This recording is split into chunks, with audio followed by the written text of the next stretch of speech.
今日呢一度 ，everything is wrong。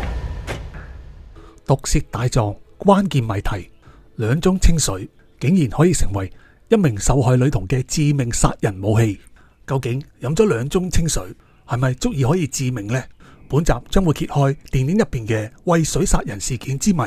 本集內容將會有部分劇透，敬請留意。喺繼續之前，敬請俾 like 同埋訂閱本頻道，同埋撳埋個通知啷啷，咁就唔會錯過嚟緊各種謎題嘅解密資訊啦。今年嘅賀歲電影《毒舌大狀》票房大收，口碑均全，相信好多中意睇港產片嘅人都已經睇過噶啦。電影大約80%嘅內容都係法庭戲，呢一類嘅戲種，除咗講求導演嘅功力同埋演員嘅演技之外，最重要就係劇本能唔能夠做到既合乎情理又出乎意料。呢一個作為一個成功編劇嘅金科玉律。電影中嘅故事係環繞一名女童嘅死亡事件。女童嘅媽媽由最初嘅被控疏忽照顧兒童，以至誤殺，最後更加被控以謀殺罪。當中經過幾次嘅峰回路轉嘅轉折，劇情嘅編排尚算係合乎情理。而最後出乎意料嘅關鍵轉折，就係辯方嘅大狀林良水翻查證物照片嘅時候，發現兇案現場嘅垃圾桶入邊有2個空嘅膠水樽，繼而推斷女童因為後腦撞傷而大量流血，繼而被兇手刻意餵飲2盅清水之後而導致死亡嘅。電影入邊只係好簡略咁講咗，當一個人大量流血嘅時候，而又同時大量飲水嘅話，就會有致命嘅後果，並無詳細解釋當中嘅醫學或者生理原因。其實好多觀眾都唔明點解當一個人流血過多或者係嚴重內出血嘅時候唔可以大量飲水嘅呢？香港紅十字會嘅宣傳短片唔係提過，當一個人捐完血之後，最好飲翻多啲飲品以補充失去嘅水分嘅咩？捐完血之後喺休息區休息10分鐘度，期間享用飲品同埋小食，主要係即時補充身體失去嘅水分，之後就走得噶啦。一方面，一個人捐血之後就要飲多啲水補充水分，而另一方面，當一個人大量失血嘅時候，就千祈冇飲水，否則就會致命。兩個講法係咪互相矛盾呢？其實捐血同埋大量失血係唔可以相提並論嘅。一個健康嘅成年人全身嘅血量大約係體重嘅1/13。以體重65公斤為例，全身嘅血量就大約有5000 cc， 即係5000毫升。而一次嘅捐血量通常係由200到450毫升，唔超過總血量嘅1/10。因此捐血係唔會影響健康。只要喺捐血後6至8個小時之內補充翻500毫升嘅水，就可以慢慢補充翻失去嘅水分。但係當一個成年人因意外而失血20%，即係800至1000毫升，就會出現口唇蒼白、冒冷汗、手腳無力、呼吸急促等症狀。當失血量達到30%，即係1200到1500毫升嘅時候，就會引起大腦供血不足，傷者就會出現視覺模糊、口渴、頭暈、神志不清、焦躁不安嘅症狀。如果失血超過50%嘅話，傷者就會進入休克昏迷，甚至有致命嘅危險，需要分秒必爭嘅治療。簡單嚟講，一個人如果喺短時間之內失血15%至20%嘅話，佢第一個生理反應就係會覺得口渴，想飲水。但係喺呢個時候係唔可以俾傷者飲水嘅，主要原因有2個。第一，血液係具有俾全身組織細胞輸送氧氣嘅功能，輸氧功能就係有賴於紅血球或者稱為血紅細胞。正常嘅時候，血紅細胞喺血液中所佔嘅比例大約係50%。當一個人大量失血嘅時候，血容量減少。如果呢個時候大量飲水，雖然會增加血容量，但係就減少咗血液中血紅細胞嘅比例。當血液入邊嘅血紅細胞所佔嘅比例少過30%嘅時候，就會影響到血液輸氧嘅功能，令到組織細胞供氧不足，會損害細胞組織。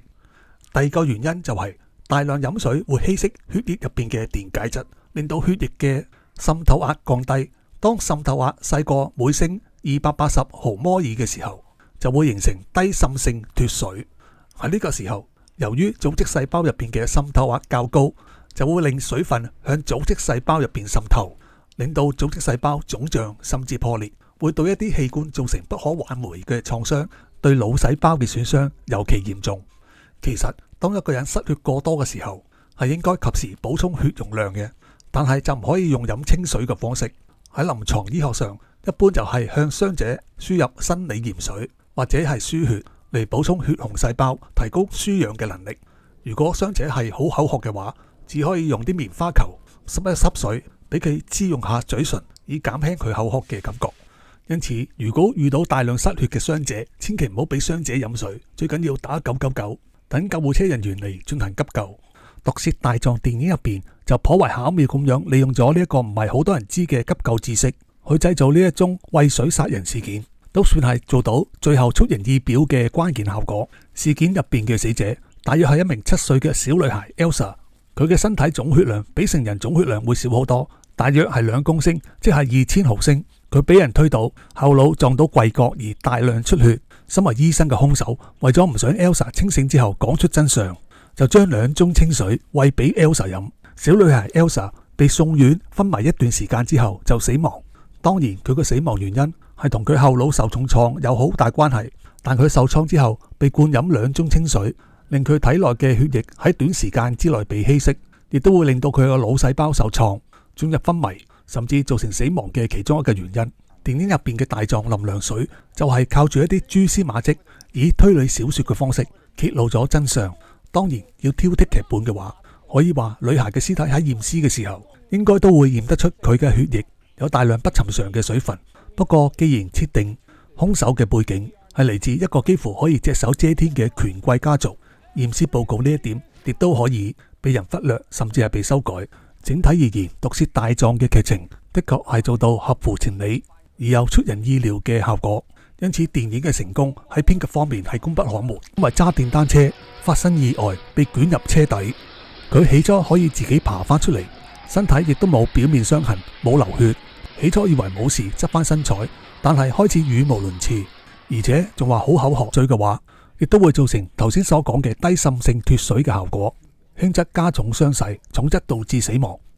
其實飲水呢一個日常普通不過嘅行為，亦都涉及一啲好多人未必知道嘅知識。例如大家可能聽過水中毒呢個名詞，就係一個人喺短時間之內攝取過量嘅水分而產生一啲中毒嘅症狀。當中嘅原理亦都同低滲性脫水嘅原理類似。其中一個水中毒嘅情況就係，當一個人做完運動之後大量出汗，其實佢唔單止係流失咗水分，亦都會流失咗唔少嘅鹽分，亦即係血液中一啲電解質嘅物質。呢個時候如果佢大量飲清水試圖解渴嘅話，呢啲水分好快就會滲透到組織細胞入邊，令到細胞水腫，造成慢性水中毒。呢個時候佢就會覺得頭暈、口渴，嚴重嘅話佢會突然昏迷，喺極端嘅情況之下仲有機會致死嘅。因此一啲運動員喺長時間運動大量流汗之後，係會選擇以一啲電解質飲品或者係運動飲品作為補充水分嘅飲品。不過大家亦都唔使太過恐慌，如果只係進行過一啲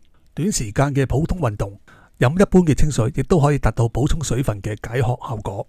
咁一般人每日要飲幾多水先至合適呢？咁就要視乎每個人嘅體重同埋佢嘅活動量啦。一般嚟講，可以用自己嘅體重乘以30至40毫升呢一個公式嚟計算自己需要嘅飲水量。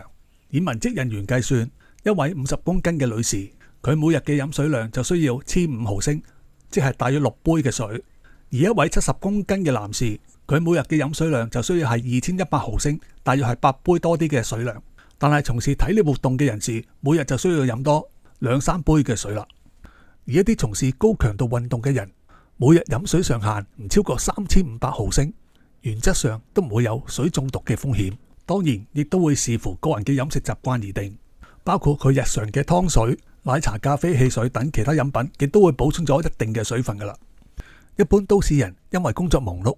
經常都唔記得咗飲水嘅，因此堅持飲水近年就成為一句潮語，提醒都市人要養成飲水嘅習慣，以保持健康。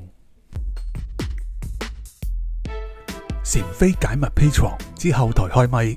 繼1連3集江湖奇技大解密，揭開各種江湖奇技嘅秘密之後，再次推出1連3集解構魔幻術，揭開種種中外魔術、舞台幻術、街頭魔術等真相，資料詳實豐富，有助大家更加了解以超自然力量作為借口嘅江湖騙術、神秘學以至各種靈異嘅謎題。只要加入禪飛解密 Patreon， 就可以解鎖所有會員獨享嘅後台開咪節目同埋其他獨家資料，同時亦都可以支持到禪飛解密 YouTube 頻道，繼續為大家製作更多免費嘅解密資訊節目。大家好，我係禪飛，敬請支持本頻道嘅高質解密製作。而家只要喺影片下邊撳一撳個超級感謝掣 Super Thanks， 就可以作出單次性嘅打賞。此外，亦歡迎點讚、留言、分享，有助提高本頻道喺 YouTube 嘅曝光率。得閒嘅話，請睇埋啲廣告，又或者加入禪飛解密 Patreon， 就可以解鎖所有私密彩蛋，以及瀏覽資料豐富嘅禪飛 X 檔案，同埋可以收聽所有完整版嘅後台開咪節目，知道更多解密嘅資訊。